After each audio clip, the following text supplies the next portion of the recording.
70대 부부가 한 달에 150만 원으로 살 수 있을까요? 저희 부부가 지금 그렇게 살고 있어요. 올해로 4년째예요. 한 달 147만 원. 국민연금이랑 기초연금 합쳐서 그게 다예요. 월 350만 원 넘게 쓰던 사람이 어떻게 여기까지 왔냐고요? 되긴 돼요. 근데 아무나 되는 건 아니에요. 어떻게 350에서 150으로 떨어졌는지, 그 돈으로 4년을 어떻게 살았는지, 오늘 솔직하게 다 말씀드릴게요. 4년 전 일이에요. 그날도 평소처럼 새벽 5시에 일어났어요. 바깥은 아직 어두웠고요. 아내는 옆에서 자고 있었어요. 최대한 소리 안 나게 이불 걷고 일어났죠.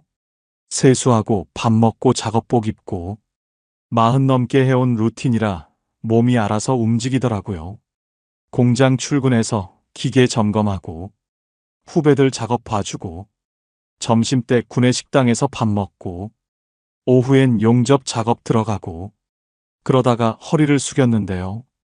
안 펴지는 거예요. 순간 뭔가 뚝 끊어지는 느낌이 났어요. 식은땀이 막 나더라고요. 숨을 쉬어도 허리가 욱신거리고 일어서려고 하면 다리에 힘이 안 들어가고 후배가 뛰어와서 부축해줬어요. 괜찮다고 했죠. 근데 괜찮지 않았어요. 그날 조퇴하고 병원 갔어요. MRI 찍고 결과 기다리는데 손이 떨리더라고요. 대기실 의자가 딱딱해서 허리가 더 아팠어요. 앉았다 일어섰다를 반복했어요. 68이면 언제 어디가 아파도 이상하지 않은 나이잖아요. 머리로는 알았어요. 근데 막상 내 몸에 그게 오니까 받아들이기가 쉽지 않더라고요. 의사 선생님이 사진 보여주면서 디스크가 많이 나와 있다고 했어요. 이러다 신경 눌리면 수술해야 한다고요. 당분간 무거운 거 들지 말고 허리 쓰는 일은 피하라고요. 그 말이 무슨 뜻인지 바로 알았어요. 일 그만두라는 거잖아요. 집에 오는 버스 안에서 창밖만 봤어요. 아무 생각도 안 나더라고요. 창밖에 뭐가 지나가는지도 몰랐어요. 그냥 멍하니 앉아 있었어요. 아내한테 뭐라고 말해야 하나. 그 생각만 빙빙 돌았어요. 생각해보면 조짐은 있었어요. 한 달 전부터 아침에 일어나면 허리가 뻣뻣했거든요. 근데 움직이면 풀리니까 그냥 넘겼죠. 일주일 전엔 왼쪽 다리가 저렸어요. 밤에 잘 때 쥐가 나기도 했고요. 그것도 피곤해서 그런가 보다 했어요. 몸이 계속 신호를 보냈던 거예요. 근데 저는 그걸 다 무시했어요. 일해야 하니까, 돈 벌어야 하니까, 쉴 수가 없었어요. 저녁 7시쯤 집에 도착했어요. 평소보다 2시간은 일찍 온 거였거든요. 현관문 열자마자 저녁 냄새가 났어요. 아내가 부엌에서 국 끓이고 있었어요. 이상하다는 표정으로 쳐다보더라고요. 얼굴이 안 좋아 보였나 봐요. 밥상 앞에 앉아서 한참을 뜸 들이다가 말했어요. 나 이제 일 못할 것 같아. 아내가 젓가락을 내려놓더라고요. 아무 말도 안 했어요. 그냥 저를 보기만 하는데 그 눈빛이 아직도 잊히질 않아요. 놀란 것도 있었고 걱정도 있었고 근데 원망 같은 건 없었어요. 오히려 그동안 고생했다는 표정이었어요. 그게 더 마음이 아프더라고요. 미안하더라고요. 아내가 괜찮다고 연금 나오잖아 그러더라고요. 맞아요. 국민연금 나오고 있었고요. 기초연금도 받고 있었어요. 당장 굶어 죽을 일은 없었죠. 근데요. 그게 위로가 안 되더라고요.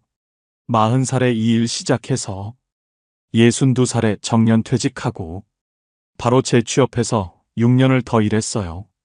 28년을 이 기술로 밥 먹고 살았는데 평생 일만 했는데 몸이 먼저 그만두더라고요. 내 의지로 은퇴하는 게 아니라 몸이 더는 못하겠다고 손들어 버리니까 그게 얼마나 비참한지 겪어보신 분은 아실 거예요. 그날 밤 12시가 넘도록 잠이 안 왔어요. 아내는 옆에서 벌써 자고 있었고요. 저만 천장 보면서 머릿속으로 계산기를 두드렸어요. 월급 220만 원이 없어지면, 연금만 남으면 우리 둘이 과연 살 수 있을까? 아무리 계산해도 숫자가 안 맞더라고요. 어디선가 모자랐어요. 그때는 몰랐습니다. 이게 시작이었다는 걸. 진짜 힘든 건 그 다음이었어요. 가만히 누워 있으니까 옛날 생각이 나더라고요. 일하던 시절이요. 저는 62살에 정년퇴직했어요. 40년 가까이 다니던 회사였어요. 마지막 날 후배들이 꽃다발 들고 와서 인사하더라고요. 눈물은 안 났어요. 근데 회사 정문 나서는데 다리가 무겁더라고요. 뒤돌아보고 싶었는데 안 봤어요. 보면 눈물 날 것 같았거든요. 집에 와서 일주일을 아무것도 안 했어요. TV 보고, 낮잠 자고, 또 TV 보고. 사흘째 되니까 미치겠더라고요. 평생 새벽 5시에 일어나던 사람이 갑자기 할 일이 없으니까 몸이 어떻게 해야 할지를 모르는 거예요. 손이 허전하고 시간이 안 가더라고요. 아내가 그러더라고요. 당신 그렇게 집에만 있으면 빨리 늙는다고.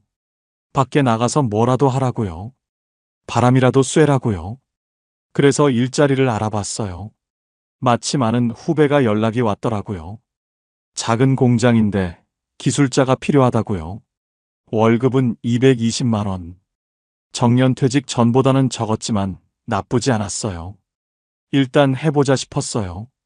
기술이 있으니까 금방 적응했고요. 후배들한테 이것저것 알려주는 재미도 있었어요. 무엇보다 아침에 일어날 이유가 생기니까 좋더라고요. 사람이 할 일이 있어야 사는 맛이 나요.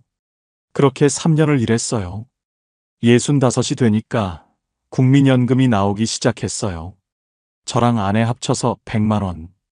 거기에 기초연금도 신청했어요.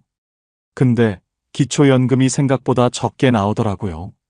부부가 같이 받으면 감액이 된다고 하더라고요. 국민연금 받는 사람도 깎인다고 하고요. 복잡하더라고요. 둘이 합쳐서 35만 원 정도 나왔어요. 그래도 불만은 없었어요. 월급 220에 연금 135 더하면 355만 원이었거든요. 그때가 제일 좋았어요. 돈도 있고 몸도 됐으니까요. 매달 월급날이면 아내한테 용돈 줬어요. 얼마 안 되는 돈이었지만 아내가 좋아하더라고요. 본인 마음대로 쓸 수 있는 돈이 생기니까요. 화장품도 사고 친구들 만나서 밥도 먹고. 그러는 아내 보면 저도 기분이 좋았어요. 한 달에 한두 번은 외식도 했어요. 동네 고깃집 가서 삼겹살 구워 먹고, 소주 한잔 하면서 이런저런 얘기하고, 가끔은 횟집도 가고요. 아내가 회를 좋아하거든요. 광어회에 소주 한잔 하면 세상 부러울 게 없었어요. 여행도 다녔어요. 1년에 두세 번은 꼭 나갔어요. 멀리는 못 가도 근처 온천이나 바다. 차 타고 두어 시간 가서 이틀 정도 푹 쉬다 오면 기분이 좋았어요. 아내가 여행 사진 찍어서 자식들한테 보내고, 그게 소소한 재미였어요. 손주들 생일 때는 용돈도 넉넉하게 줬고요.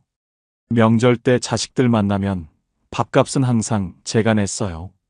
아버지니까요. 그 정도는 해야죠. 자식들이 지갑 꺼내면 손으로 막았어요. 내가 낼게, 내가 아버지야. 그 말 할 수 있다는 게 좋았어요. 그땐 돈 걱정이 없었어요.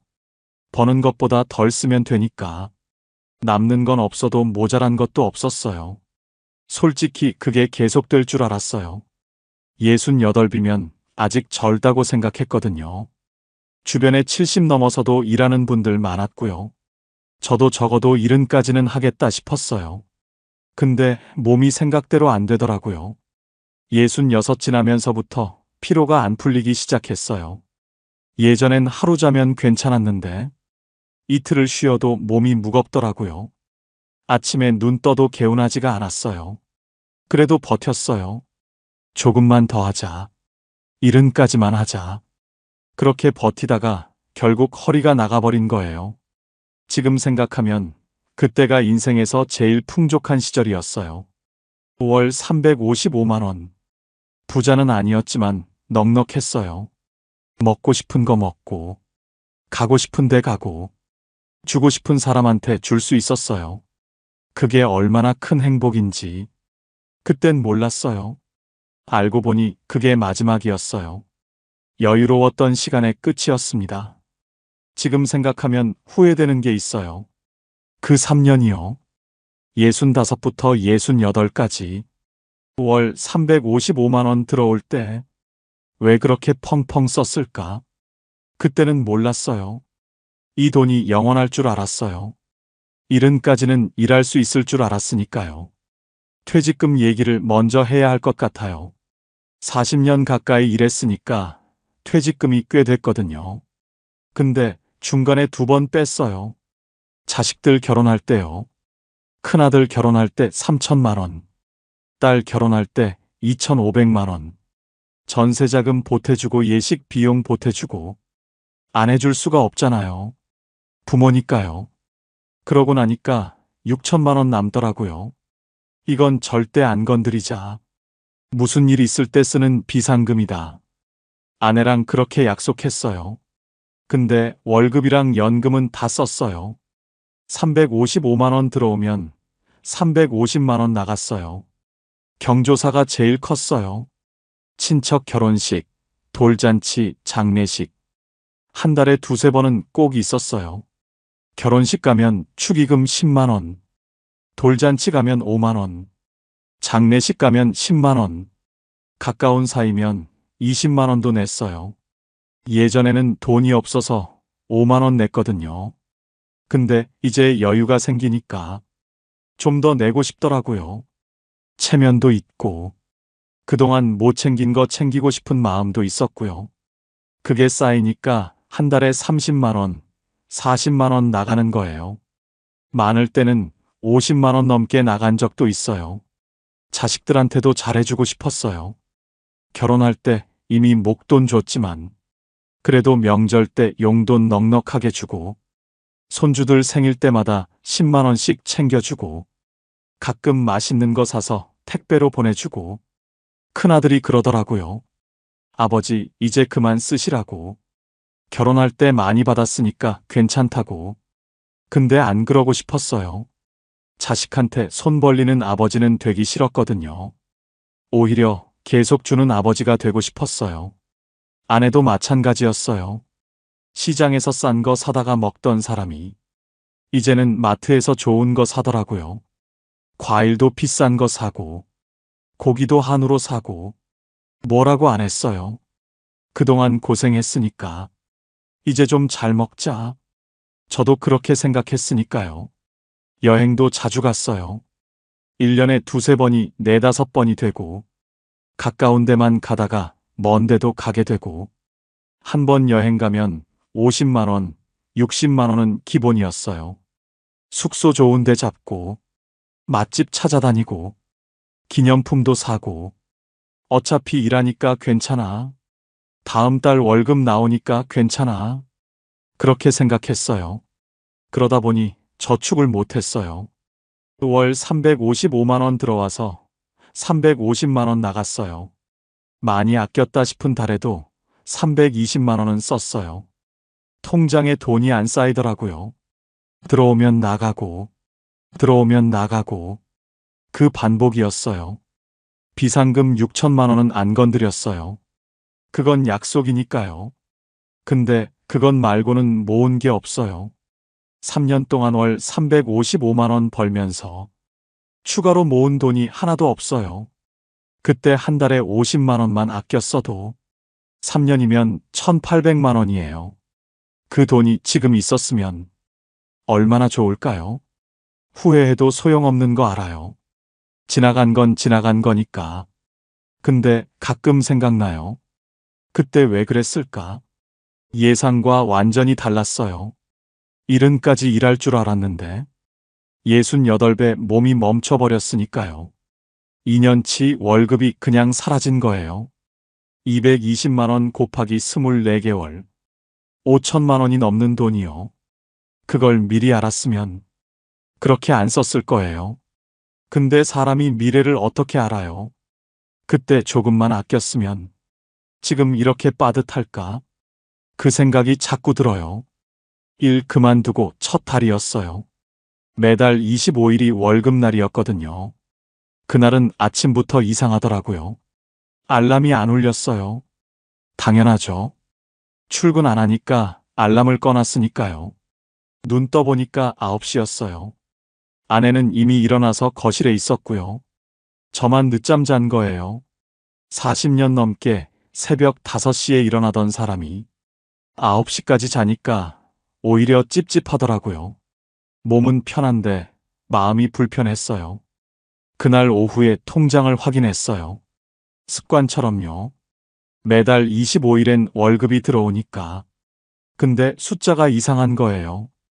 220만 원이 없었어요. 국민연금 75만 원. 아내 국민연금 25만 원. 기초연금은 아직 안 들어왔고요. 합쳐서 100만 원이었어요. 아, 진짜 끝났구나. 그제야 실감이 나더라고요. 며칠 뒤에 기초연금이 들어왔어요. 근데 예전보다 많이 들어온 거예요. 35만 원 받던 게 47만 원이 됐더라고요. 나중에 알아보니까요. 일할 때는 소득이 있어서 기초연금이 깎였던 거예요. 일 그만두니까 소득이 없어지잖아요. 그래서 원래 금액으로 올라온 거더라고요. 그래봤자 12만 원 차이예요.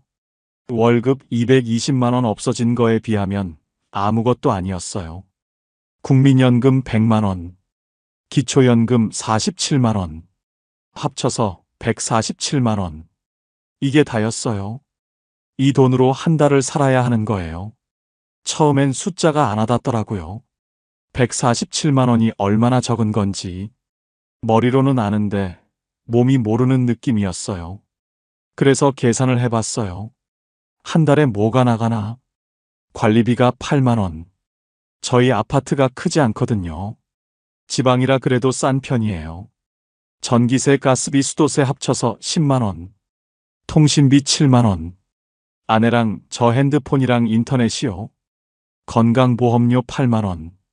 이것만 해도 33만 원이에요.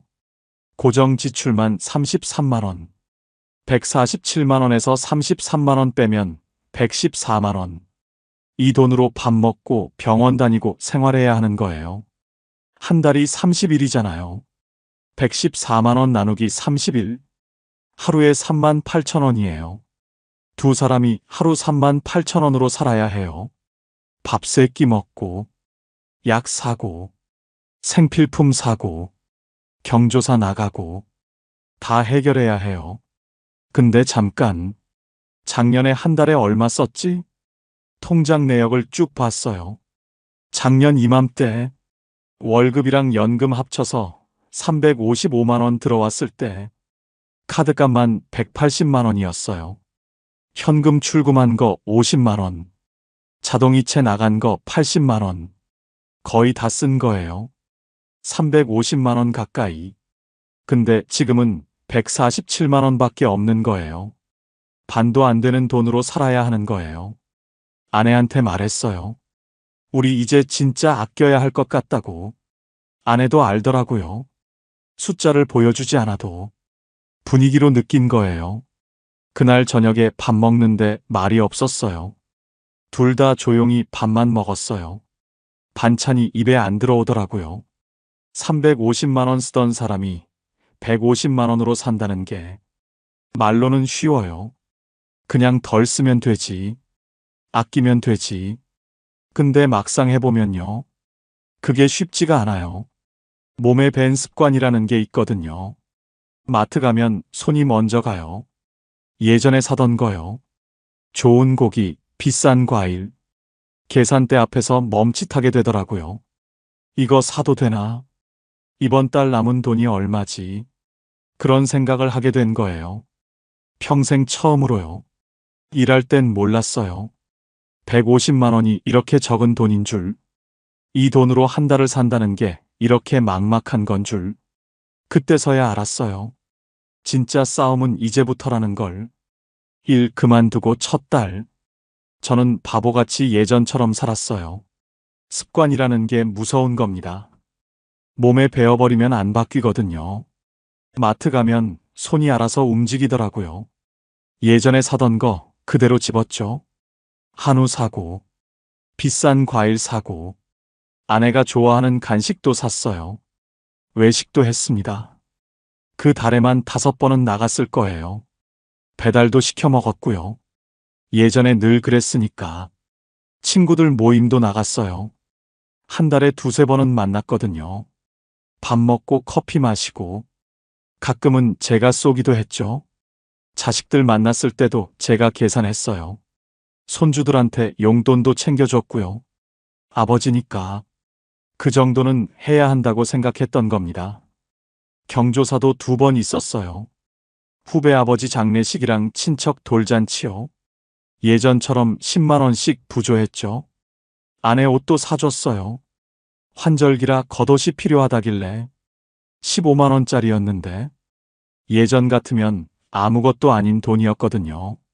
그렇게 한 달이 흘렀습니다. 월말에 통장을 확인했어요. 숫자를 보고 눈을 의심했습니다. 잔액이 마이너스는 아니었어요. 근데 비상금 통장에서 100만 원이 넘게 빠져나간 거예요. 그제야 정신이 번쩍 들더라고요. 가계부를 안 썼으니 정확히는 몰랐어요. 근데 대충 계산해봤죠. 식비가 한 80만 원은 쓴 것 같았어요. 마트 가면 한 번에 7만 원, 8만 원씩 나왔으니까요. 외식이랑 배달까지 하면 그 정도는 됐을 겁니다. 자식들한테 30만 원 정도 썼고, 모임 나가서 20만 원, 경조사비 20만 원, 아내 옷 사주고 자파 사고 15만 원, 병원비랑 영양제 20만 원, 놀러가고 커피 마시고 30만 원, 교통비 10만 원에 생필품 15만 원, 대충 더해봐도 250만 원이던데요. 147만 원 들어왔는데 250만 원을 쓴 셈이에요. 103만 원 적자였습니다. 이러면 1년도 못 가서 비상금이 다 날아가잖아요.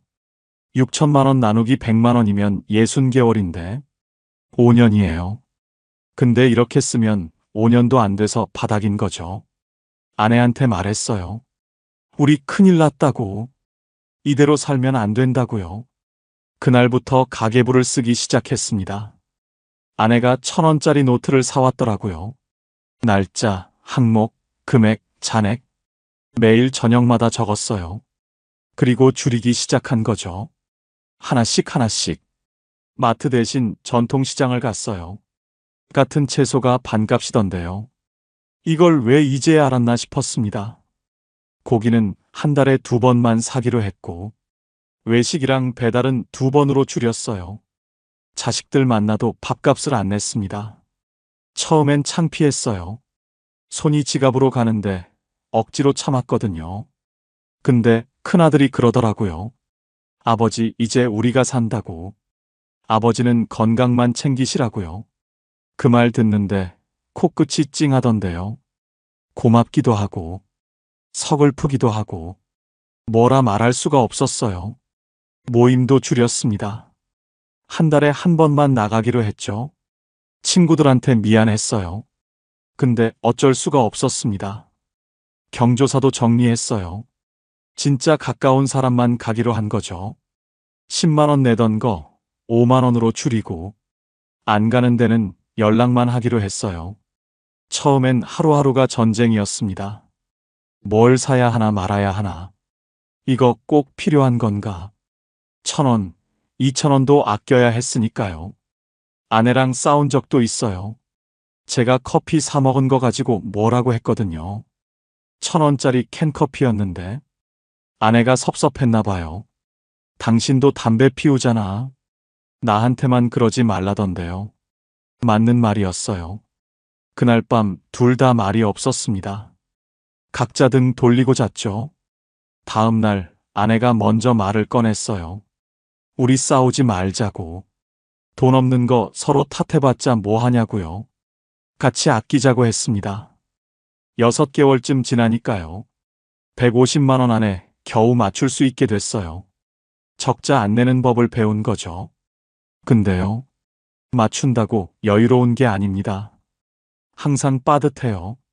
10,000원 쓸 때도 10번을 생각하게 되더라고요. 가계부 펼치면 한숨부터 나옵니다. 4년째 그래요. 익숙해지긴 했는데 편해지진 않더라고요. 비상금 6천만 원. 이 돈은 절대 안 건드리기로 했어요. 아내랑 약속한 거였거든요. 무슨 일이 있어도 이건 손대지 말자고. 진짜 큰일 났을 때만 쓰자고요. 그 약속을 지키기가 쉽지 않았습니다. 147만 원으로 살다 보면 유혹이 오거든요. 이번 달만 조금 쓰면 안 될까? 50만 원만 빼서 쓰면 편할 텐데. 그런 생각이 자꾸 들었어요. 근데 안 썼습니다. 이를 악물고 안 썼어요. 왜냐면 이 돈이 없어지면 진짜 끝이거든요. 작년 일이에요. 그날 아내가 갑자기 쓰러졌어요. 아침에 일어나더니 허리를 잡고 주저앉는 거예요. 얼굴이 새하얘지면서 식은땀을 흘리더라고요. 말도 제대로 못했어요. 숨을 헐떡거리면서 아프다고만 했죠. 119에 전화했습니다. 손이 떨려서 번호 누르기도 힘들었어요. 구급차 올 때까지 10분이 얼마나 길던지. 아내 손잡고 괜찮다고 했는데 제 목소리가 더 떨리더라고요. 병원 응급실로 갔어요. 검사하고 MRI 찍고 허리 디스크가 터졌다고 했습니다. 수술해야 한다고요. 의사 선생님이 설명해 주시는데 귀에 하나도 안 들어왔어요. 수술이라는 말만 맴돌았습니다. 수술은 잘 됐어요. 다행이었죠. 근데 문제는 그 다음이었습니다. 수술비가 180만 원 나왔어요. 입원비가 150만 원. 검사비랑 약값이랑 이것저것 해서 총 380만 원이 청구된 거예요. 눈앞이 캄캄했습니다. 147만 원 버는 사람한테 380만 원이 어떤 돈인지 아세요? 2달 반치 수입이에요. 그 돈을 한 번에 내야 하는 거였어요. 다행히 실비보험이 있었어요. 20년 넘게 넣은 보험이었거든요. 보험금 청구했더니 300만 원 정도 나왔습니다. 그래도 80만 원은 내야 했어요. 거기에 간병비도 들었고, 병원 오갈 때 택시비도 들었고, 환자식 사다 나르고 이것저것 하다 보니 총 150만 원 가까이 나간 거예요. 비상금 통장에서 뺐습니다. 6천만 원에서 150만 원. 처음으로 그 돈에 손을 댄 거죠. 통장에서 돈 빼는데 손이 떨렸어요. 이게 시작이면 어쩌나. 앞으로 이런 일이 또 생기면 어쩌나. 그 생각에 밤잠을 못 잤습니다. 아내가 퇴원하고 집에 왔어요. 한 달은 거의 누워 있었습니다. 밥도 제가 차리고, 빨래도 제가 하고, 청소도 제가 했어요. 평생 안 해본 일들이었거든요. 서툴렀죠. 국 끓이다가 태우기도 하고, 빨래 널다가 떨어뜨리기도 하고. 근데 그런 건 아무것도 아니었어요. 아내가 다시 걸을 수 있을까? 그게 더 무서웠습니다. 다행히 아내가 회복했어요. 석 달쯤 지나니까 걸을 수 있게 됐고, 지금은 거의 예전처럼 다녀요. 물론 무거운 건 못 들지만요. 그 일 겪고 나서 확실히 알았습니다. 비상금이 왜 필요한지. 그 돈 없었으면 우리 어떻게 됐을까요? 카드 돌려막기 했을까요? 자식들한테 손 벌렸을까요? 아니면 치료를 포기했을까요? 생각만 해도 아찔해요. 지금 비상금이 5,850만 원 남았어요. 150만 원 쓴 거죠. 이 돈 다시 채워 넣어야 하는데 147만 원 벌어서 150만 원 쓰는 형편에 그게 쉽지가 않습니다.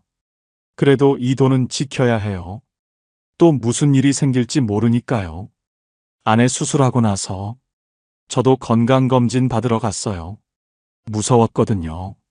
나도 어디 아픈 데 있으면 어쩌나 싶어서요. 다행히 큰 이상은 없었습니다. 의사 선생님이 관리 잘 하시라고 하더라고요. 술 줄이고 운동하라고요. 그 뒤로 술을 거의 끊었어요.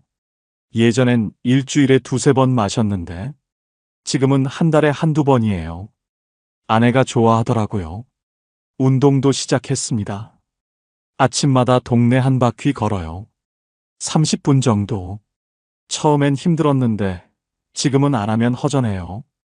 건강이 재산이라는 말. 예전엔 그냥 그런가 보다 했거든요. 근데 지금은 뼈저리게 느껴요. 아프면 돈이 나가요. 돈이 나가면 불안해지고, 불안해지면 또 아파요. 그 돈 없었으면 우린 그날로 끝이었어요. 올해로 4년 차예요. 147만 원으로 사는 게요. 처음엔 하루하루가 전쟁이었거든요. 근데 지금은 좀 달라졌어요. 적응이 됐다고 해야 하나. 이게 일상이 돼버린 거죠. 요즘 하루가 어떻게 흘러가냐면요. 아침 6시쯤 눈이 떠져요. 알람 안 맞춰도 그 시간에 깨더라고요. 몸에 배어버린 거죠. 일어나서 세수하고 가벼운 옷 입고 동네 한 바퀴 걸어요. 공원 한 바퀴 도는데 30분 정도 걸리거든요. 아침 공기 마시면서 천천히 걷습니다. 산책 나가면 아는 얼굴들이 있어요. 다 동네 어르신들이에요. 인사하고 잠깐 얘기하고 별거 아닌 것 같은데 그게 좋더라고요. 집에 오면 아침 먹어요. 아내가 차려놓은 밥 먹고 뉴스 좀 보고 설거지는 제가 합니다. 요즘은 그 정도는 해요. 오전엔 복지관에 가요. 걸어서 15분 거리거든요. 거기서 바둑도 두고 탁구도 치고 가끔 건강 강좌 같은 것도 들어요. 다 무료예요. 거기서 친구도 생겼습니다. 김 선생이라고. 저보다 2살 많은 분인데 퇴직하고 혼자 사시거든요. 일주일에 2~3번 만나서 바둑 둬요. 실력은 둘 다 고만고만한데 지면 분하고 이기면 기분 좋고 그게 재미있더라고요. 점심은 집에 와서 먹어요. 아내랑 둘이 마주 앉아서. 대단한 거 아니에요. 국에 밥 말아서 먹을 때도 있고 라면 끓여 먹을 때도 있고 오후엔 도서관 가요. 복지관 옆에 작은 도서관이 있거든요. 신문 읽고 책 읽고 조용히 앉아 있으면 시간이 금방 가더라고요. 저녁 5시쯤 집에 와요. 아내가 저녁 준비하고 있으면 저는 옆에서 돕거든요.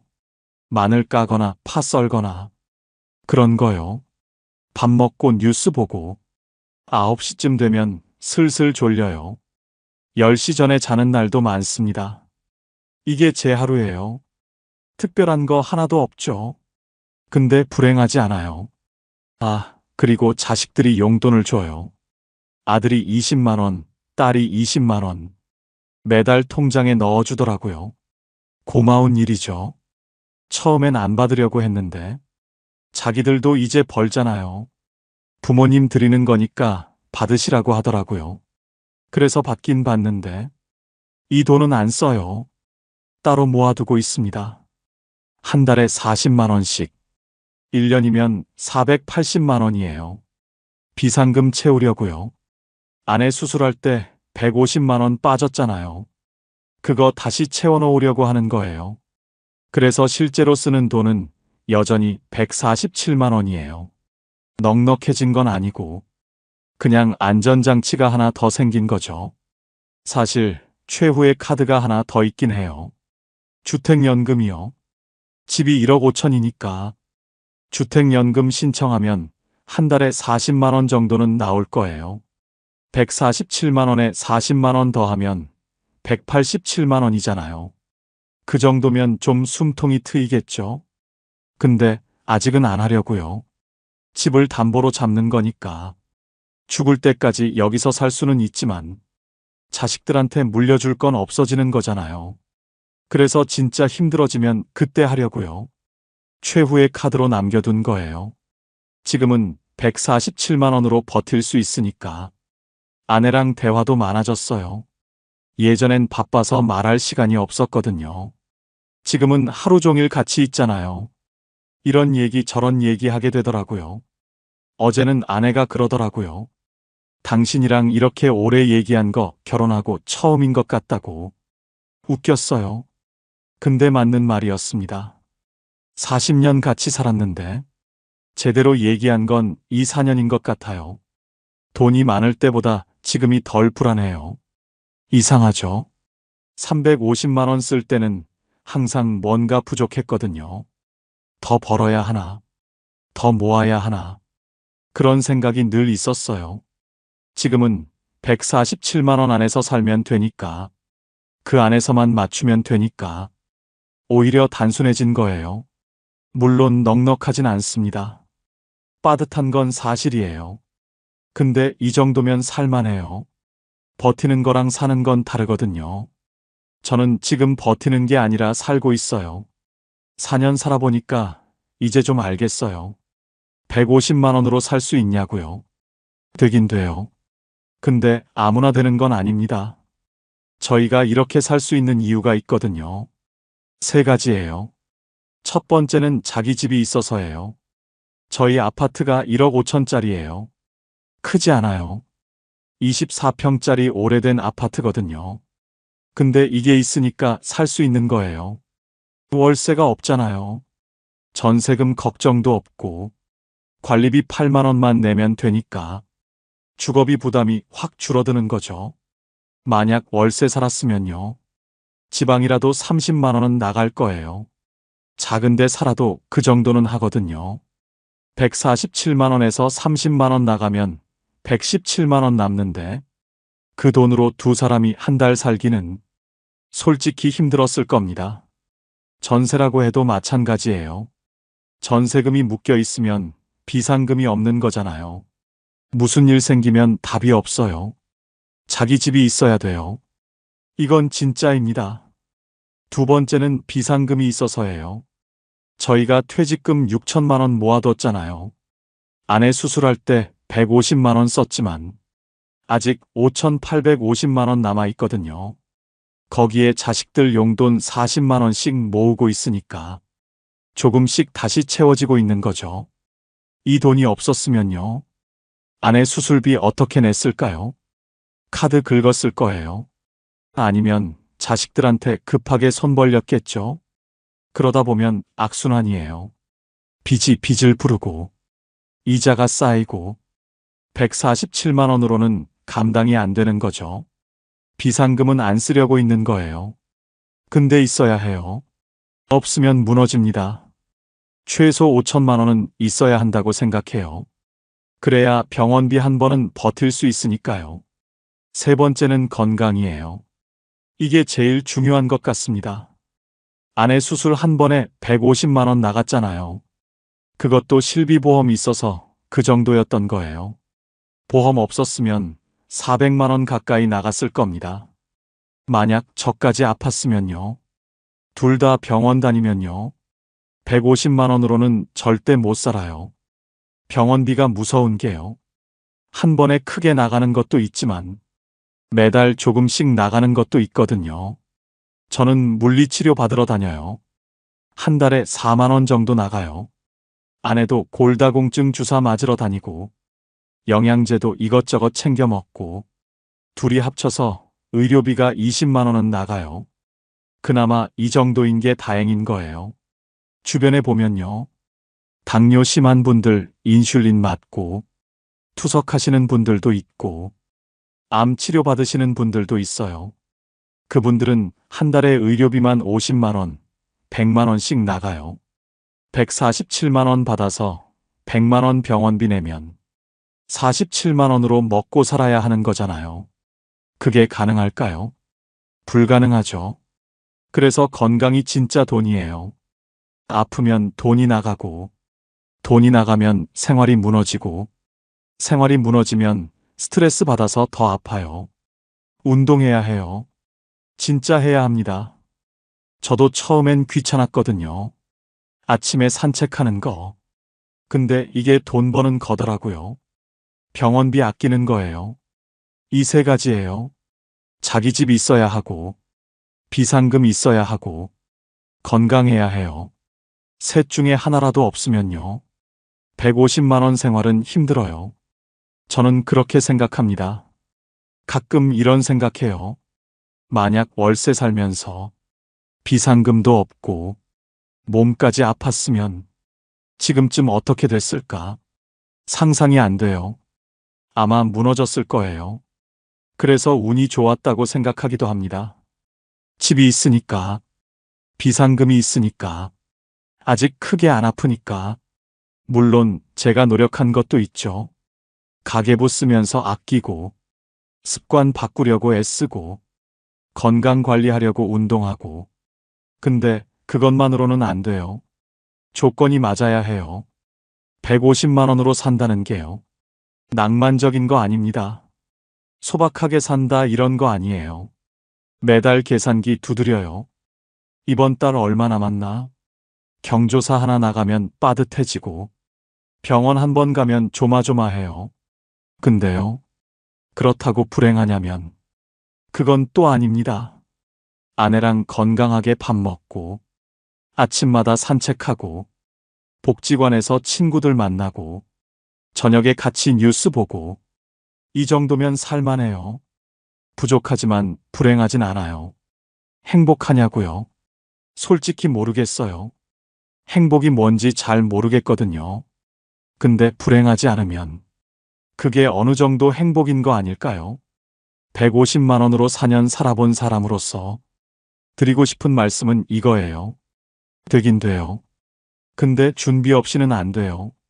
여기까지가 저희 이야기예요. 70대 부부가 한 달 147만 원으로 사는 이야기. 4년 전에 일 그만뒀을 때는요. 솔직히 막막했어요. 350만 원 쓰던 사람이 150만 원으로 어떻게 사나. 앞이 안 보이더라고요. 근데 사라지더라고요. 하나씩 줄이고, 하나씩 바꾸고. 그러다 보니까 4년이 지났어요. 쉽지는 않았습니다. 가계부 쓰면서 싸우기도 하고, 경조사비 때문에 속상하기도 하고, 아내 아팠을 때는 진짜 무서웠고요. 근데 무너지진 않았어요. 아직 살아있고, 아직 웃을 수 있고, 아직 내일이 있어요. 150만 원이 적은 돈인 건 맞아요. 넉넉하다고 말하면 거짓말이에요. 매달 빠듯하고 매달 계산해야 해요. 그래도요. 이 돈으로 살 수 있다는 걸 알았어요. 조건이 맞으면요. 준비가 되어 있으면요. 자기 집 있어야 하고, 비상금 있어야 하고, 건강해야 해요. 이 세 가지 없으면 힘들어요. 있으면 버틸 수 있어요. 버티다 보면 적응이 돼요. 지금 60대이신 분들, 아직 일하고 계신 분들, 지금부터 준비하세요. 집 있으면 지키시고, 비상금 만들어 놓으시고, 건강 챙기세요. 70대가 생각보다 빨리 와요. 저도 그랬거든요. 68까지 일할 줄 알았는데, 몸이 먼저 멈춰버렸잖아요. 준비 없이 오면 무너져요. 준비하고 오면 살 수 있어요. 저는 그렇게 살고 있습니다.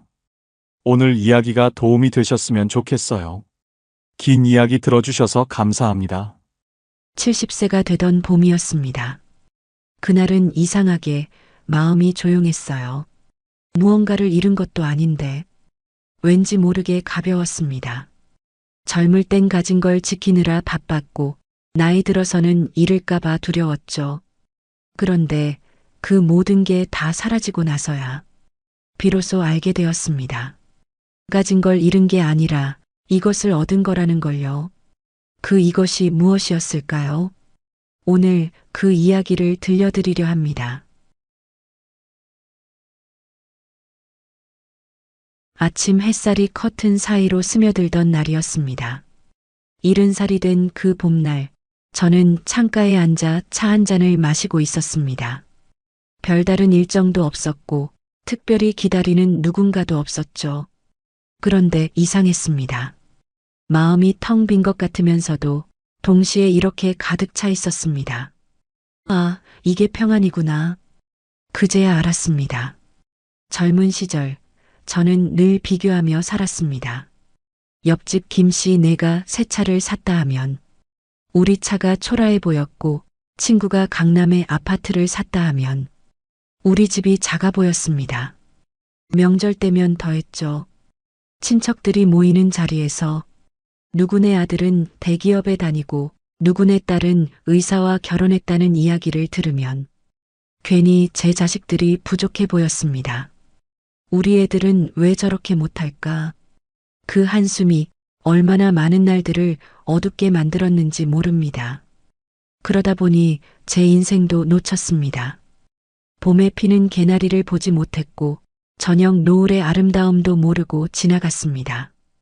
아이들과 함께 웃을 시간에도 머릿속은 온통 남과의 비교로 가득했죠. 남들은 다 저렇게 사는데 우리만 이 모양이야. 그 생각이 하루하루를 무겁게 만들었습니다. 그러다 60대 후반이 되었을 때 문득 깨달았습니다. 어느 날 오랜만에 만난 친구가 제게 이렇게 말했습니다. 너는 참 좋겠다. 남편도 건강하고 자식들도 다 잘 크고. 그때 저는 깜짝 놀랐습니다. 늘 부족하다고만 생각했는데 누군가는 제 삶을 부러워하고 있었던 거예요. 그날 밤 잠이 오지 않았습니다. 나는 도대체 뭘 한 거지? 남의 인생만 부러워하느라. 정작 내가 가진 것은 보지도 못했네.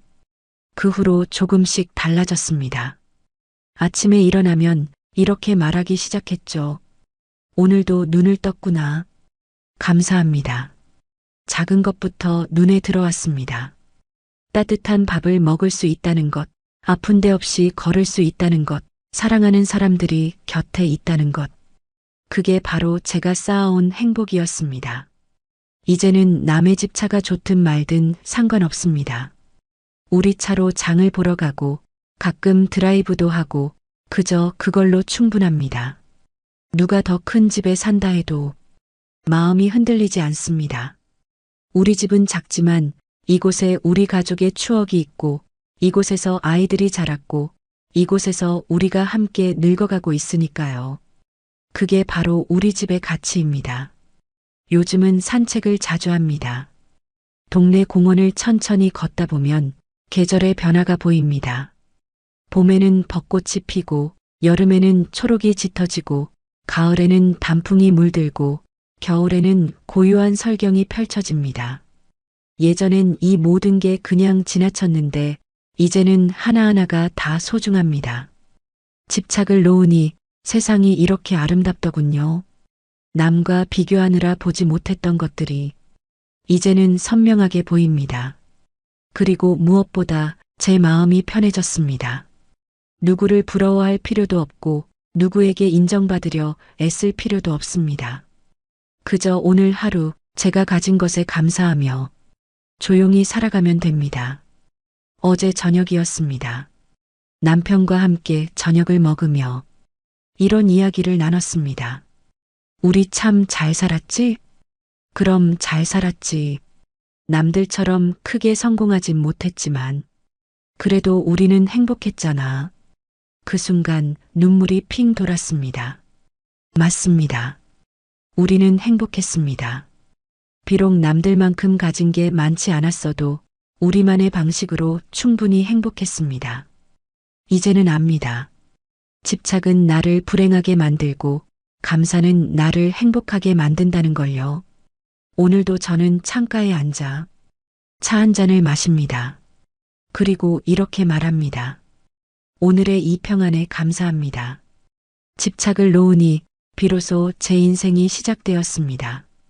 밤 11시가 넘어도 잠이 오지 않던 날들이 있었습니다. 아들이 회사에서 퇴근했다는 연락이 올 때까지, 딸이 집에 잘 도착했다는 문자를 받을 때까지 제 마음은 늘 불안했습니다. 밥은 먹었을까? 회사에서 힘든 일은 없을까? 건강은 괜찮을까? 자식 걱정이 제 인생의 전부였습니다. 아침에 눈을 뜨면 제일 먼저 떠오르는 생각도, 밤에 잠들기 전 마지막 생각도 온통 아이들 이야기였죠. 친구들과 만나도 마찬가지였습니다. 너희 아들은 어디 다니냐? 딸은 결혼은 했냐? 그런 이야기만 하다 보면 어느새 시간이 흘렀고 집에 돌아오는 길엔 또 한숨만 나왔습니다. 우리 애들은 왜 저렇게 안 풀릴까? 특히 명절이 다가오면 더 심했습니다. 아들은 아직 결혼도 안 했고 딸은 직장을 옮긴다고 했고 그 모든 게 제 걱정거리였습니다. 어느 날이었습니다. 딸이 제게 조심스럽게 말했습니다. 엄마, 저 이제 30대 중반인데요. 제 인생은 제가 알아서 해요. 순간 말문이 막혔습니다. 엄마가 너 걱정해서 그러는 거잖아. 딸이 잠시 말을 멈추더니 이렇게 말했습니다. 알아요. 근데 엄마 인생은 엄마 거예요. 제 걱정하느라 엄마 인생 다 버리지 마세요. 그날 밤 잠을 이룰 수 없었습니다. 딸의 말이 계속 맴돌았습니다. 엄마 인생은 엄마 거예요. 맞는 말이었습니다. 저는 자식들을 위해 산다고 했지만 실은 제 불안을 아이들에게 떠넘기고 있었던 거예요. 제가 걱정하는 게 정작 아이들에게는 부담이었다는 걸 그때야 알았습니다. 다음 날 아침 저는 결심했습니다. 이제부터는 내 인생을 살자. 아이들은 아이들의 길이 있어. 쉽지 않았습니다. 처음엔 습관처럼 걱정이 올라왔고 연락이 없으면 불안했습니다. 하지만 조금씩 연습했습니다. 아침에 일어나면 아이들 걱정 대신 제 하루를 생각했습니다. 오늘은 뭘 하며 보낼까? 동네 문화센터에 등록했습니다. 요가도 배우고 서예도 배웠습니다. 처음엔 어색했지만 시간이 지나니 즐거워졌습니다.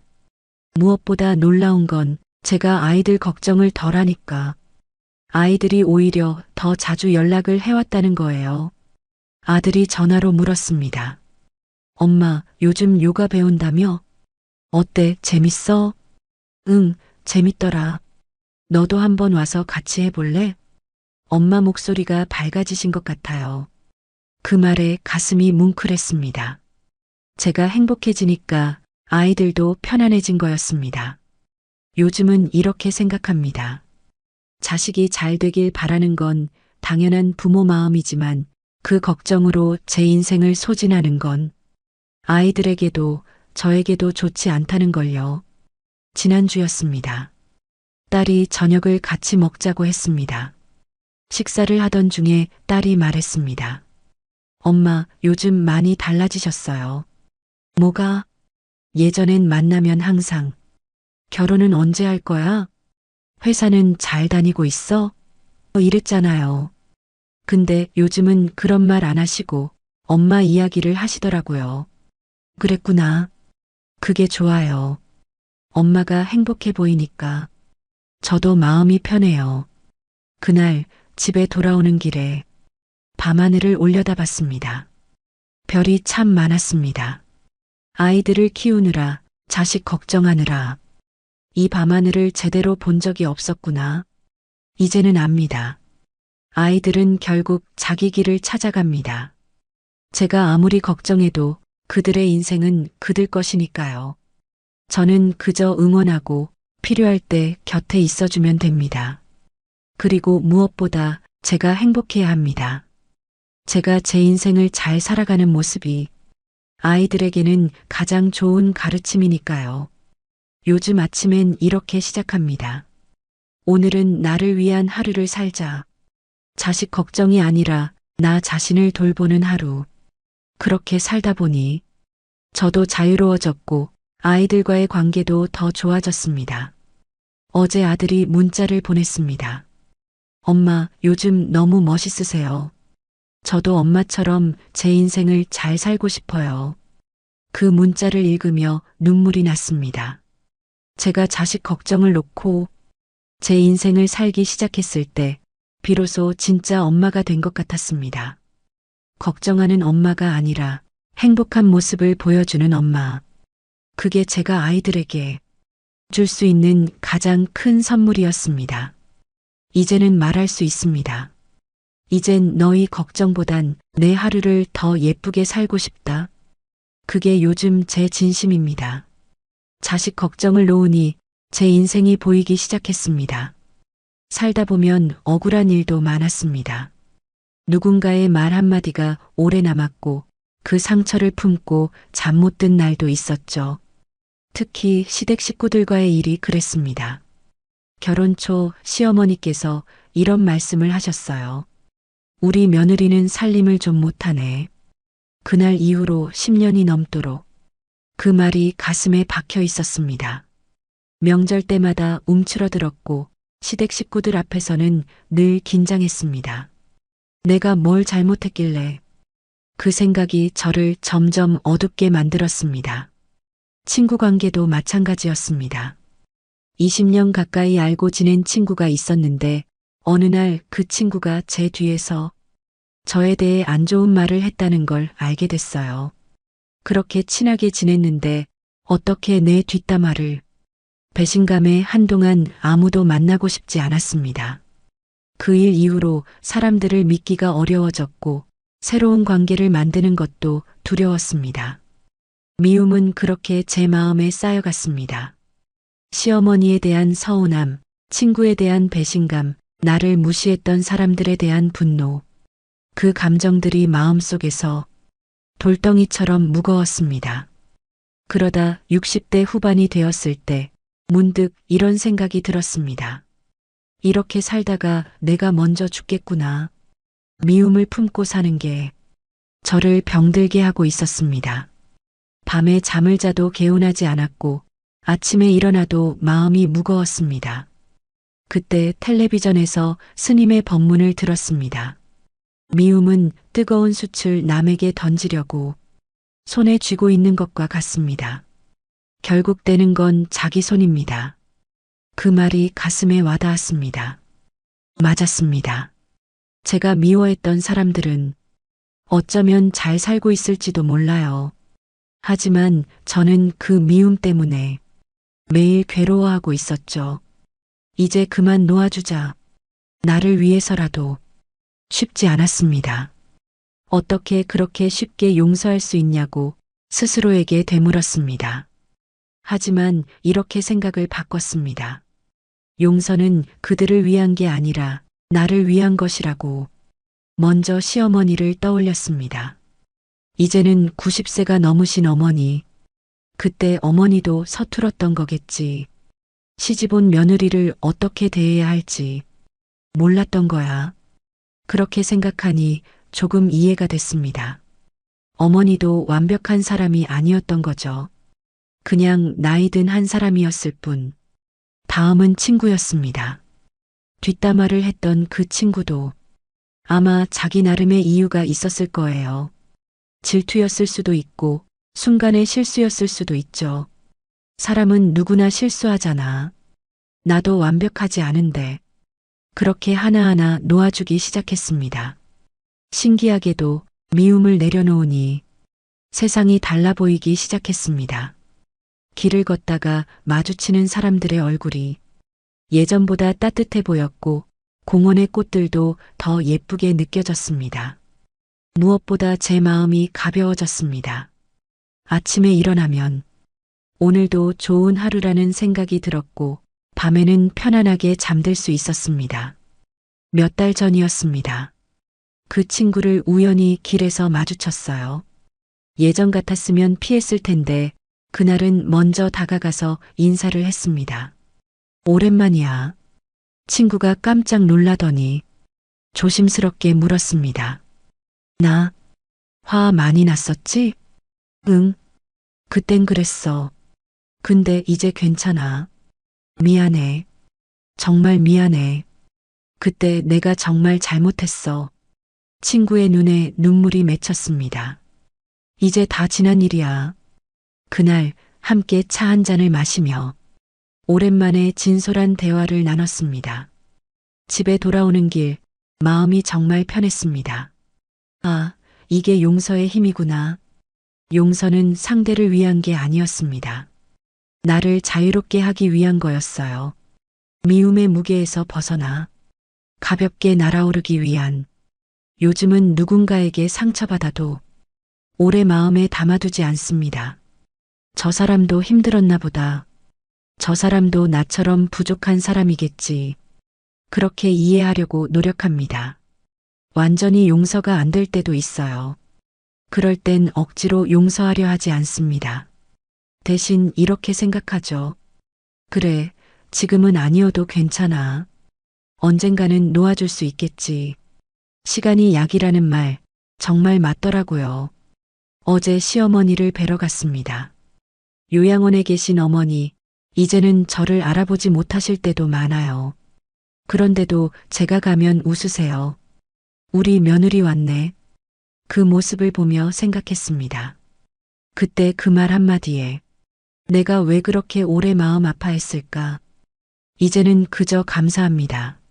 저를 며느리로 받아주시고 제 남편을 낳아주시고 함께 가족이 되어주셔서 미움을 놓으니 보이지 않던 것들이 보이기 시작했습니다. 상처 주었던 그 사람도 사실은 저처럼 상처받은 사람이었고 미워했던 그 순간도 돌아보면 별것 아닌 일이었죠. 이제는 압니다. 용서는 그들을 위한 게 아니라 나를 위한 것임을. 미움을 내려놓는 순간 비로소 나는 자유로워진다는 것을요. 세상은 원래 이렇게 따뜻한 곳이었습니다. 제가 미움이라는 색안경을 끼고 있어서 어둡게 보였던 것뿐. 미움을 놓으니 세상이 달라졌습니다. 조금만 더, 조금만 더. 그 말이 제 인생을 무겁게 만들었습니다. 젊은 시절, 저는 늘 무언가 부족하다고 느꼈어요. 옷장에는 옷이 가득한데, 입을 옷이 없다고 했고, 통장에 돈이 있는데도 불안하다며 아껴야 한다고 했죠. 명절이면 더 큰 선물을 사야 할 것 같았고, 아이들 학원도 더 좋은 데를 보내야 할 것 같았습니다. 남들은 다 저렇게 하는데 우리만 뒤처지면 안 돼. 그 생각이 저를 쉴 새 없이 달리게 만들었습니다. 쉬는 날에도 편히 쉬지 못했어요.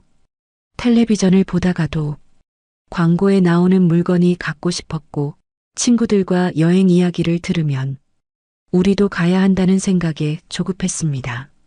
남편이 말했습니다.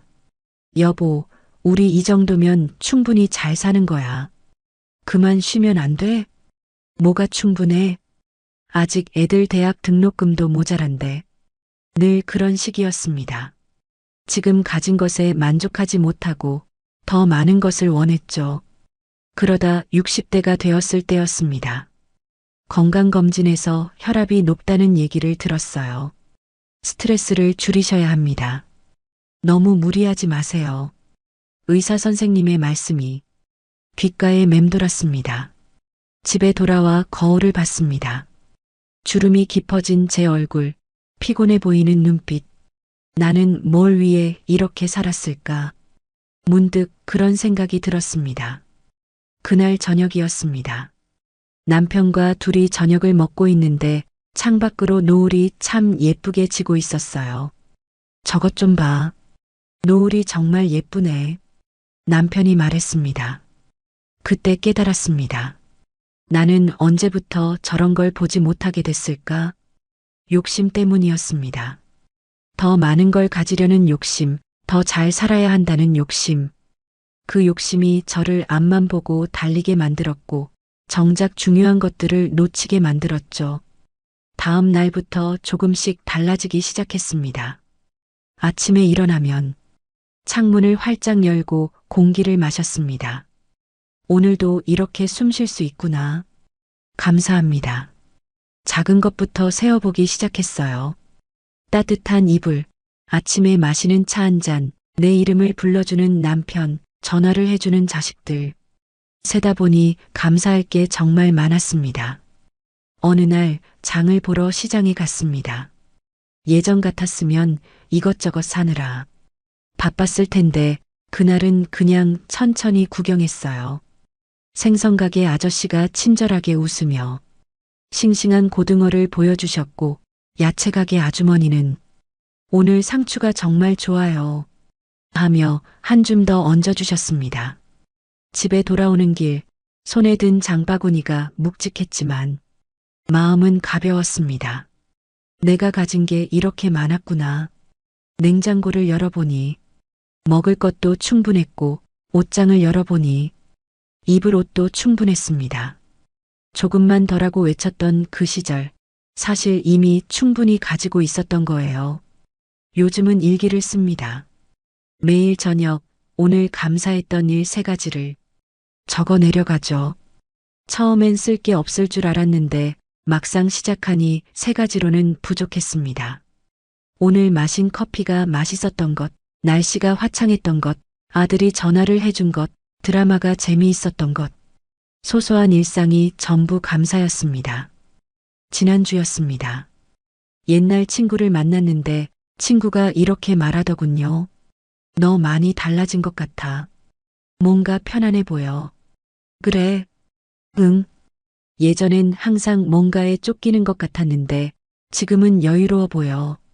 그 말을 듣고 기분이 좋았습니다. 욕심을 내려놓으니 제 모습도 달라진 거였어요.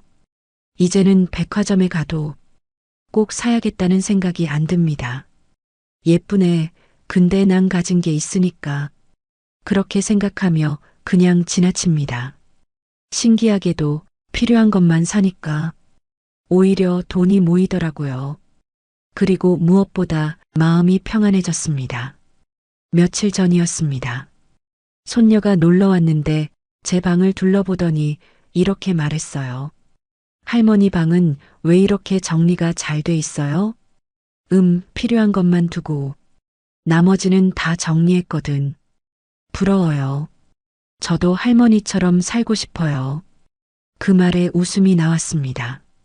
예전에 저라면 손녀에게 이것저것 사주느라 바빴을 텐데 지금은 그냥 함께 앉아 차 한 잔 마시며 이야기 나누는 게 더 좋습니다. 할머니, 행복해 보여요. 손녀가 말했습니다. 응, 행복해. 가진 게 많아서가 아니라 가진 것에 감사할 줄 알게 돼서 요즘 아침마다 이렇게 기도합니다. 오늘 하루도 감사합니다. 더 바라지 않겠습니다. 지금 이대로 충분합니다. 욕심을 놓으니 세상이 이렇게 풍요로웠습니다. 더 많은 걸 가지려 애쓸 필요가 없었어요. 지금 가진 것들을 세어보니 이미 제 삶은 충분히 풍요로웠으니까요. 오늘 따뜻한 이불, 차 한 잔의 여유, 내 이름을 불러주는 사람 하나. 그게 바로 제가 쌓아온 행복이었습니다. 욕심을 놓으니 감사가 보이기 시작했습니다.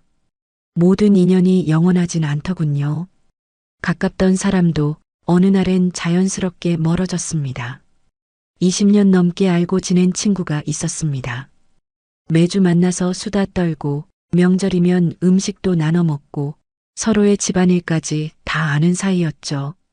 그런데 몇 년 전부터 연락이 뜸해지기 시작했어요. 처음엔 바빠서 그런가 보다 했습니다. 요즘 바쁘지? 괜찮아, 나중에 봐. 그렇게 위로하며 기다렸죠. 하지만 시간이 지나도 친구는 먼저 연락하지 않았습니다. 제가 먼저 전화를 걸어도 통화는 짧았고 만나자는 말에는 항상 핑계가 있었어요. 요즘 좀 바빠서 다음에 시간 될 때. 그러다 어느 순간 저도 연락하지 않게 됐습니다. 서운했습니다. 내가 뭘 잘못했나? 왜 갑자기 이러는 걸까? 밤에 잠을 자다가도 그 생각이 나서 뒤척였습니다. 다른 친구도 그랬습니다. 이사를 하면서 자연스럽게 멀어진 친구, 자식 문제로 바빠지면서 소원해진 친구, 하나둘씩 곁을 떠나는 사람들을 보며 외로움을 느꼈습니다. 사람은 결국 혼자인 건가? 그런 생각이 들 때도 있었죠. 그러다 어느 날 오래된 앨범을 정리하고 있었습니다. 젊은 시절 사진들이 가득했어요. 그 속에는 지금은 연락하지 않는 수많은 사람들의 얼굴이 있었습니다. 학창 시절 친구들, 직장 동료들, 이웃 사람들. 그 순간 깨달았습니다. 아, 인연은 원래 이런 거구나. 머무를 만큼만 머물고 그리고 자연스럽게 떠나는 것. 억지로 붙잡는다고 그 사람이 다시 가까워지는 게 아니라는 걸요. 남편이 말했습니다. 사람 일은 알 수 없는 거야. 그 친구도 나름의 사정이 있었겠지. 그래도 20년 넘게 알고 지냈는데 그래서 더 좋은 추억으로 남겨두는 게 어때? 서운함으로 기억하지 말고. 그 말이 마음에 와닿았습니다. 맞았습니다. 그 친구와 함께했던 시간들은 정말 행복했었으니까요. 그 추억까지 서운함으로 더럽힐 필요는 없었습니다. 조금씩 마음을 놓기 시작했습니다. 떠난 사람을 억지로 붙잡으려 하지 않았고 연락이 없다고 서운해하지도 않았습니다. 대신 이렇게 생각했어요. 그때 함께해줘서 고마웠어. 이제는 각자의 길을 가는 거야. 신기하게도 사람을 놓으니 마음이 편안해졌습니다. 억지로 관계를 유지하려는 그 부담감이 사라지니까 오히려 자유로워졌어요. 그리고 놀라운 일이 생겼습니다. 제가 사람을 놓고 편안해지니까 새로운 인연들이 찾아왔습니다. 문화센터에서 만난 새 친구, 산책길에서 자주 마주치는 이웃, 자주 가는 카페의 사장님. 나이도 다르고 배경도 달랐지만 편안하게 대화를 나눌 수 있는 사람들이 하나둘 생기기 시작했죠. 옛날 친구들과는 다른 느낌이었습니다. 깊은 유대감은 없지만 오늘 만나서 반갑고 내일 못 만나도 괜찮은 그런 가벼운 관계들이 오히려 제게는 편했습니다. 며칠 전이었습니다. 그 20년 지기 친구에게서 오랜만에 연락이 왔어요. 오랜만이야. 잘 지내? 순간 가슴이 두근거렸습니다. 예전 같았으면 왜 이제야 연락해? 하고 서운함을 표현했을 텐데 이제는 그냥 담담하게 대답했습니다. 응, 잘 지내. 너는? 나도 잘 지내. 그동안 좀 힘든 일이 있었어. 미안해, 연락 못해서. 괜찮아. 다 지나간 일이야. 우리는 잠시 전화로 이야기를 나눴습니다. 예전만큼 친밀하진 않았지만 그래도 반가웠어요. 통화를 끝내고 생각했습니다. 이 정도면 충분해. 억지로 예전처럼 가까워지려 하지 않아도 가끔 안부를 묻는 사이로 남는 것도 나쁘지 않다는 걸 알게 됐습니다. 이제는 압니다. 인연은 억지로 붙잡는 게 아니라는 걸요. 머무를 만큼 머물다가 때가 되면 자연스럽게 떠나는 것. 그리고 떠난 자리에 바람이 들어오듯 새로운 사람이 들어오기도 한다는 것. 요즘은 만나는 사람들에게 과도한 기대를 하지 않습니다. 오래 함께하길 바라지도 않고 영원하길 기도하지도 않습니다. 대신 이렇게 생각하죠. 오늘 만나서 반가워. 내일은 또 어떻게 될지 모르지만 그것도 괜찮아. 그렇게 기대를 내려놓으니 관계가 오히려 더 편해졌습니다. 집착하지 않으니 상대방도 편안해했고 억지로 유지하려 하지 않으니 자연스러운 관계가 이어졌습니다. 어제 산책을 하다가 오래된 나무를 봤습니다. 가을이 되니 나뭇잎이 하나둘 떨어지고 있었어요. 나무는 떨어지는 잎을 붙잡으려 하지 않았습니다. 그냥 자연스럽게 보내주더군요. 그리고 봄이 되면 또 새로운 잎이 돋아나겠죠. 인연도 그런 것 같습니다. 때가 되면 떠나고 또 때가 되면 새로운 인연이 찾아오는 것. 그걸 받아들이고 나니 마음이 정말 평안해졌습니다. 지금 곁에 있는 사람들에게 감사하고 떠난 사람들도 좋은 추억으로 간직하고 앞으로 만날 사람들을 기대하며 그렇게 살아가는 게 70살이 된 저의 방식입니다. 사람을 놓으니 평안이 찾아왔습니다. 잘못한 일, 후회되는 선택들, 그 기억들이 마음을 짓눌렀습니다. 특히 밤이 되면 더 심했어요. 잠자리에 누우면 자꾸만 옛날 일들이 떠올랐습니다. 그때 그러지 말았어야 했는데 왜 그런 선택을 했을까? 20년 전 일인데도 어제 일처럼 생생했습니다. 아이들이 어렸을 때였습니다. 큰아이가 미술학원을 다니고 싶다고 했어요. 그런데 저는 이렇게 말했죠. 그런 거 배워서 뭐해? 공부나 열심히 해. 아이는 더 이상 말하지 않았습니다. 그 후로 그림을 그리지도 않았고요. 몇 년 전 우연히 아이의 옛날 그림을 발견했습니다. 서랍 깊숙이 숨겨져 있던 스케치북. 그 안에는 정말 예쁜 그림들이 가득했어요. 이렇게 재능이 있었구나. 그때 가슴이 미어졌습니다. 제가 아이의 꿈을 꺾어버린 거였어요. 밤마다 그 생각을 하면 잠을 이룰 수 없었습니다. 내가 정말 나쁜 엄마였구나. 남편과의 일도 그랬습니다. 결혼 초 우리는 자주 다퉜어요. 사소한 일로 화를 내고 며칠씩 말도 안 하고 지금 생각하면 정말 부끄러운 일들이었습니다. 그때 내가 좀 더 이해하려 했더라면 후회가 밀려왔습니다. 시부모님 일도 마찬가지였어요. 시어머니께서 편찮으실 때 저는 간병을 제대로 못했습니다. 아이들 키우느라 일하느라 바빴다는 핑계로 병원에 자주 가지 못했죠. 돌아가시기 전 어머니께서 제 손을 잡으며 말씀하셨습니다. 고생 많았다. 그 순간 눈물이 쏟아졌습니다. 제가 더 잘했어야 했는데, 하지만 이미 늦었습니다. 그렇게 과거의 후회들이 제 마음을 무겁게 짓눌렀습니다. 밤마다 그 생각들이 떠올라 숙면을 취할 수가 없었어요. 내 인생은 후회투성이야. 그런 생각이 자꾸만 들었습니다. 그러다 어느 날 딸과 통화를 하게 됐습니다. 요즘 제가 우울해 보인다며 걱정하는 목소리였어요. 엄마, 무슨 일 있어요? 아니야. 그냥 옛날 생각이 나서. 또 그러시네. 엄마, 과거는 이미 지나간 일이잖아요. 하지만 내가 너희한테 잘못한 게 너무 많아서. 딸이 잠시 말을 멈추더니 이렇게 말했습니다. 엄마, 저는 엄마가 최선을 다했다고 생각해요. 완벽하진 않았어도 그때의 엄마는 그게 최선이었잖아요. 그 말에 가슴이 뭉클했습니다. 정말 그렇게 생각해? 네. 저도 이제 어른이 되고 보니 완벽한 부모는 없더라고요. 다들 서툴게 살아가는 거예요. 통화를 끝내고 한참을 생각했습니다. 딸의 말이 맞았습니다. 그때의 저는 정말 최선을 다했어요. 아이들을 먹이고 입히고 재우느라 하루하루가 전쟁 같았습니다.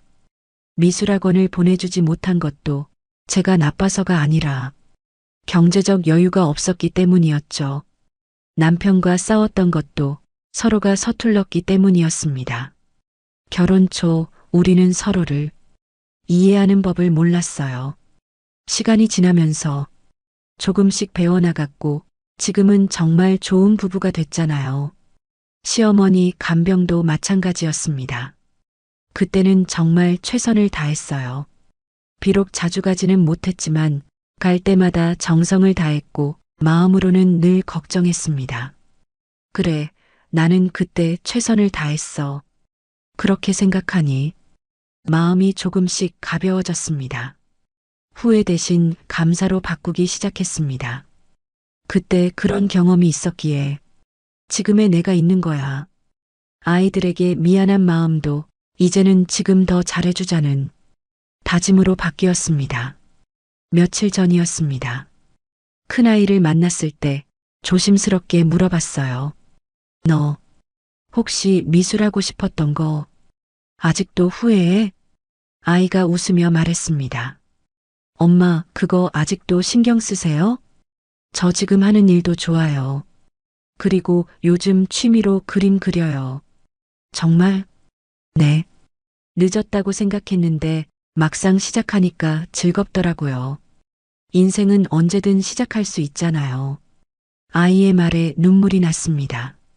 제가 혼자 죄책감에 시달리는 동안 아이는 이미 자기 길을 찾아가고 있었던 거예요. 미안해. 그리고 고마워. 엄마, 후회하지 마세요. 엄마는 정말 잘하셨어요. 그날 이후로 달라졌습니다. 과거를 떠올릴 때마다 이렇게 생각하기로 했어요. 그때의 나는 그게 최선이었어.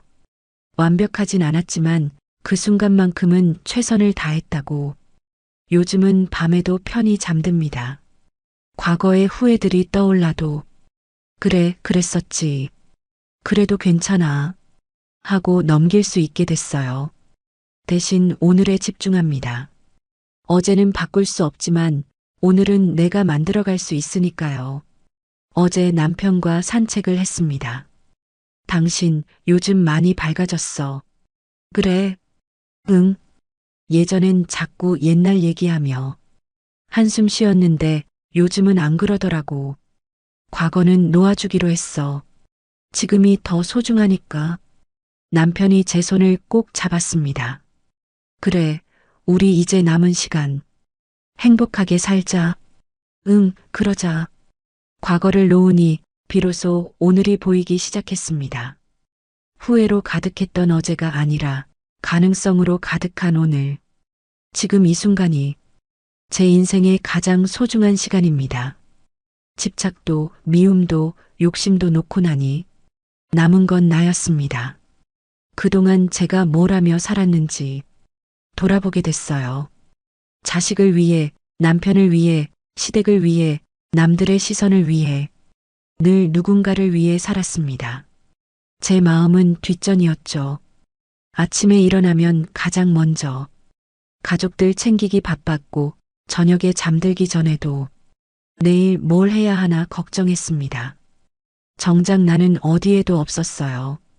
거울을 보면 낯선 얼굴이 보였습니다. 이 사람이 누구지? 주름진 얼굴, 지쳐 보이는 눈빛. 언제부터 이렇게 늙었을까요? 아니, 언제부터 나를 잃어버렸을까요? 어느 날이었습니다. 혼자 카페에 앉아 있는데 젊은 직원이 물었습니다. 어머니, 뭐 드실래요? 뭐가 맛있어요? 요즘 아메리카노 많이 찾으시던데요. 그럼 그걸로 주세요. 커피를 받아들고 앉았습니다. 한 모금 마시는데 문득 이런 생각이 들었어요. 나는 정말 아메리카노를 좋아하나? 모르겠더군요. 내가 뭘 좋아하는지, 뭘 싫어하는지, 어떤 게 나를 행복하게 하는지 평생을 살아왔는데 나를 모르고 있었습니다. 집에 돌아와 남편에게 물었습니다. 당신, 내가 뭘 좋아하는지 알아? 갑자기 왜? 드라마 보는 거? 아니면 꼭 가꾸는 거? 맞아. 그런데 나는 진짜 그게 좋아서 하는 걸까? 남편이 이상하다는 듯 쳐다봤습니다. 왜 갑자기 그런 생각을? 그냥 나에 대해 잘 모르는 것 같아서 그날 밤 종이를 꺼내 적어봤습니다. 나는 누구인가? 나는 무엇을 좋아하는가? 나는 어떤 사람이 되고 싶은가?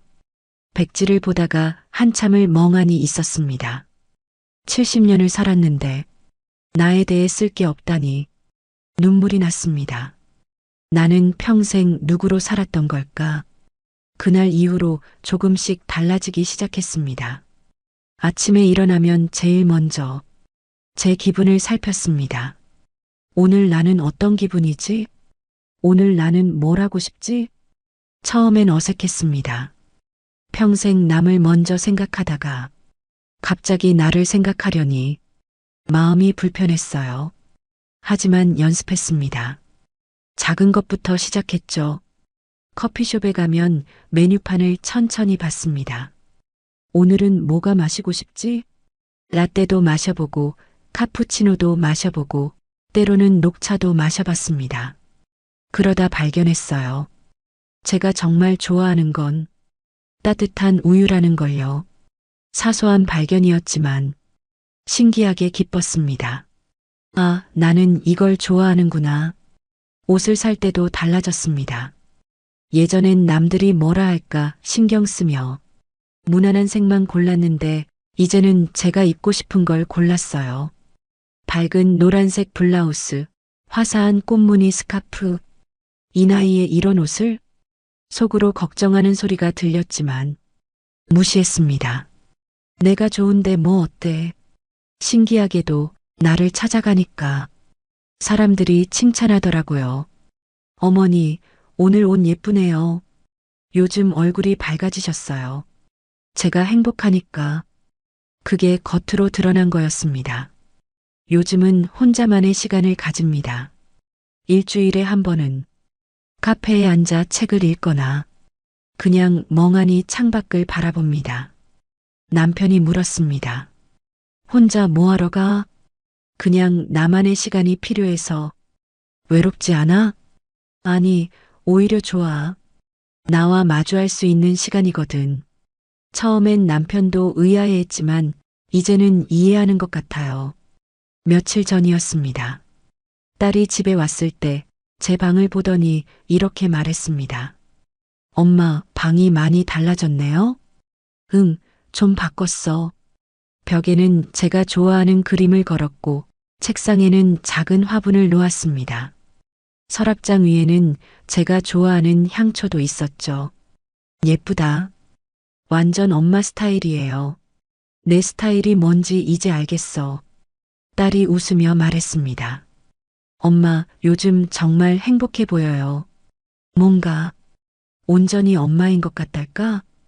그 말이 정확했습니다. 이제 저는 온전히 나였습니다. 누군가의 엄마도, 누군가의 아내도, 누군가의 며느리도 아닌 그냥 나 자신. 70년 만에 비로소 나를 만난 기분이었습니다. 어제 아침이었습니다. 거울 앞에 서서 제 얼굴을 봤습니다. 주름은 깊어졌고 머리엔 흰머리가 가득했지만 눈빛이 달랐어요. 예전처럼 지쳐 보이지 않았습니다. 오히려 평온하고 뭔가 단단해 보였어요. 거울 속 나에게 말했습니다. 고생 많았어. 이제 너를 위해 살자. 그리고 웃었습니다. 지금 생각하면 제가 잃었다고 생각한 것들, 집착, 미움, 욕심, 과거, 그것들은 사실 제가 가진 게 아니었어요. 오히려 저를 짓누르고 있던 무거운 짐들이었죠. 그 짐들을 내려놓고 나니 비로소 진짜 나를 찾을 수 있었습니다. 이제는 압니다. 내가 평안해야 세상이 따뜻하다는 걸요. 나를 사랑해야 남도 사랑할 수 있다는 걸요. 70년 만에 얻은 깨달음이지만 늦지 않았다고 생각합니다. 앞으로 남은 시간 온전히 나로 살아갈 테니까요. 오늘도 창가에 앉아 따뜻한 우유를 마십니다. 그리고 이렇게 말합니다. 오늘도 나로 살 수 있어서 감사합니다. 가진 걸 잃은 게 아니라 나 자신을 되찾은 것이었습니다. 결국 나는 나를 얻었습니다. 이제는 느리게 걷습니다. 급할 것도 쫓길 것도 없으니까요. 인생은 결국 비워야 채워지는 길이더군요. 집착도 미움도 욕심도 놓고 나니 비로소 보였습니다. 지금 이 순간이 내 인생의 가장 가벼운 시간이라는 것을요. 70년을 살아왔지만 진짜 제 인생은 지금부터 시작입니다. 남은 날들을 천천히 고요하게 채워가려 합니다. 그리고 매일 이렇게 말하려 합니다. 오늘도 나로 살 수 있어서 감사합니다.